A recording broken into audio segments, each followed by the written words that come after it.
बिस्मिल्लाहिर्रहमानिर्रहीम। अस्सलामु अलैकुम वरहमतुल्लाहि वबरकातुहू। आसम इस्लामिक 460 पर मैं आप सबका खैर मकदम करता हूँ। अगर मेरे चैनल पर नए हैं तो प्लीज़ सब्सक्राइब कर दें और बेल आइकन के बटन को भी दबा दें ताकि हर नई आने वाली इस्लामी वीडियोज़ आप तक पहुँचती रहें। हज़रत अकरमा रज़ी अल्लाह तआला अन्हा रावी हैं कि इराक के चंद आदमी आए और हज़रत अब्दुल्ला इब्न अब्बास रज़ी अल्लाह से पूछा कि क्या आपकी राय में जुमा के दिन नहाना वाजिब है। उन्होंने कहा कि नहीं, मगर जुमा के दिन नहाना बहुत ज़्यादा सफाई सुथराई है और जो आदमी गुस्ल कर ले इसके लिए बेहतर है, और जो आदमी ना नहाए इस पर वाजिब भी नहीं है। और मैं तुमको बताता हूँ कि जुमे के दिन गुस्ल की इब्तिदा क्यों कर हुई, यानी जुमे के रोज़ गुस्ल किस वजह से शुरू हुआ। तो असल बात यह थी कि इस्लाम के शुरू ज़माना में बाज़ नादार सहाबा कराम रिज़वानुल्लाह अलैहिम अजमाइन ऊनी लिबास पहने थे, पीठ पर बोझ उठाने का काम करते थे। इनकी मस्जिद तंग थी जिसकी छत नीची और खजूर की टहनियों की थी। एक मरतबा जुम्मे के दिन जब सख्त गर्मी की वजह से ऊनी लिबास के अंदर लोग पसीना से तर हो गए, यहाँ तक कि पसीना की बदबू फैली जिससे लोग आपस में तकलीफ महसूस करने लगे।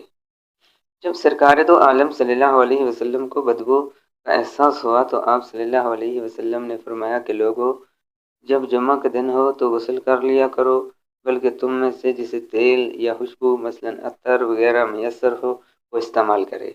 हज़रत अब्दुल्ला इब्न अब्बास रज़ी अल्लाह तआला अन्हा फरमाते हैं कि इसके बाद अल्लाह ताला ने माल और दौलत की फरमानी की तो लोगों ने ऊनी लिबास छोड़कर उम्दा कपड़े इस्तेमाल करने शुरू कर दिए। मेहनत और मशक्क़त के काम भी छूट गए, मस्जिद भी वसी हो गई और पसीने की वजह से जो लोगों को आपस में तकलीफ़ होती थी वो भी जाती रही। अबू दाऊद। शुरू में जबकि इस्लाम का इब्तदाई दौर था, मुसलमानों की ज़िंदगी मेहनत और मशक्क़त और तंगी और नादारी से भरपूर थी। ऐसे बहुत कम सहाबा कराम रिज़वानुल्लाह अलैहिम अजमाइन थे जो मालदार और खुशहाल थे। ज़्यादती और कसरत ऐसे ही लोगों की थी जो दिन भर मेहनत मशक्क़त करते और जंगलों और शहरों में मजदूरी करते। इस तरह वह हज़रात मुश्किलात और परेशानी की झकड़बंदियों में रहकर अपने दीन ईमान की अभियारी किया करते थे।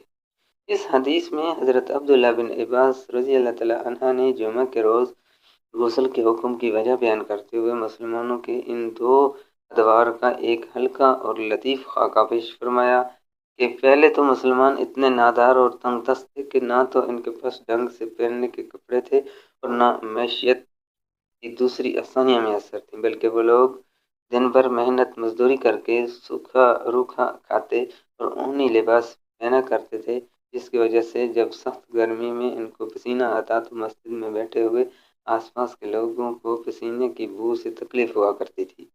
मगर जब बाद में अल्लाह ताला ने इन पर माल और ज़र के दरवाजे खोल दिए तो वो बगैर किसी कोशिश और मेहनत के मालदार और खुशहाल हो गए, और अल्लाह ने इन पर असबाब माशियत की बेइंतहा फरमानी कर दी। अक्सर लोगों के पसीने जो आपस में लोगों को तकलीफ पहुँचाते थे, खुशहाली और असबाब माशियत के फरमानी की वजह से ख़त्म हो गए।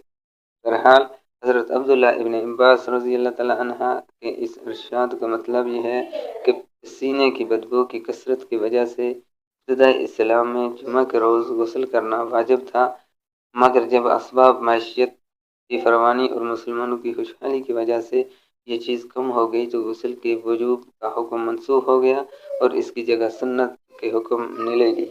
इसी तरह अब जुमे के रोज़ गुस्ल करना वाजिब नहीं है बल्कि सुन्नत है।